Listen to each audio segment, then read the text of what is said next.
दोस्तों, आपका एक बार फिर से स्वागत है हमारे इस नए ब्लॉग में। और आज का ब्लॉग होगा संकल्प हाईलाइट कंस्ट्रक्शन में, जहां पर माता का जगराता और भंडारा का कार्यक्रम रखा गया है। और आप देख सकते हैं यहां पर मंदिर में सजावट की कार्यक्रम शुरू हो चुकी है। तो दोस्तों, आप देख सकते हैं माँ दुर्गा का फोटो है मंदिर में, और ऐसे ही महादेव महाराज का भी फोटो एवं बजरंगबली का भी फोटो रखे हुए हैं। और दोस्तों, मैं आपको बता दूं कि नए साल की खुशी में यहाँ पर सभी भाइयों ने मिल कर के भंडारा का कार्यक्रम रखा है, और मैं आपको उसी तरफ लेकर के चलता हूँ। तो आप देख सकते हो दोस्तों, यहाँ पर महाप्रसाद की तैयारी ज़ोर शोर से चल रही है। और आप देख सकते हैं आलू बटर और वैसे 2-3 प्रकार की सब्जी बनाए हुए हैं। और हमारे राजेंद्र निर्मलकर भैया यहाँ पर चिप्स बनाते हुए आप देख सकते हो।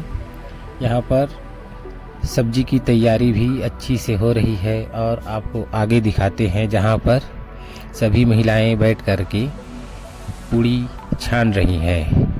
तो आप देख सकते हो दोस्तों, यहाँ पर जल्दी जल्दी और ये 2 बच्चे टेस्ट करके बताते हुए। तो देखो दोस्तों, बस इसी तरह से चल रही है भंडारे की तैयारी।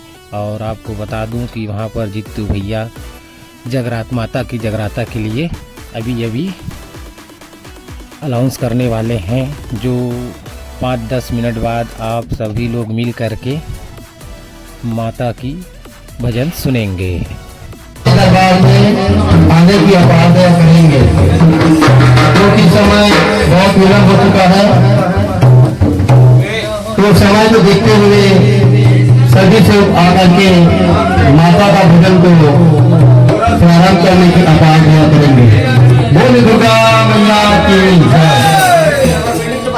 और सभी ग्रामवासियों से निवेदन है कि अधिक से अधिक जनसंख्या में आकर के माता का भजन का आनंद लेंगे।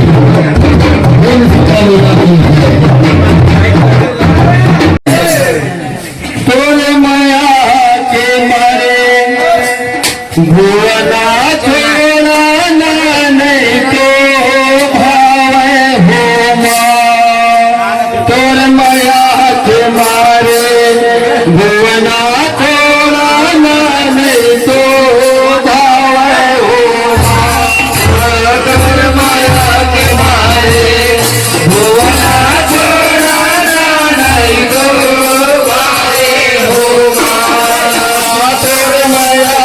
मारे भुवना छोड़ा नहीं तो भावे हो।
तो दोस्तों आप लोग देख सकते हैं माता के कीर्तन के बाद हम लोग बैठ चुके हैं महाप्रसाद मतलब भंडारे में भोजन करने के लिए। तो आप देख सकते हो सभी लोग लाइन से बैठ करके माता जी का प्रसाद ग्रहण कर रहे हैं। एक साइड हम जेंट्स लोग बैठे थे और देख सकते हो आप लोग, और दूसरी तरफ हमारी माता एवं बहनें महिलाएं सभी लोग बैठी हुई हैं। तो दोस्तों आज का ब्लॉग को करते हैं यहीं ख़त्म, जो कि हो चुकी है बहुत लंबी, और कोशिश करेंगे इसी तरह के वीडियो और माता की चौकी एवं जस गीत जो होगी छत्तीसगढ़ी में।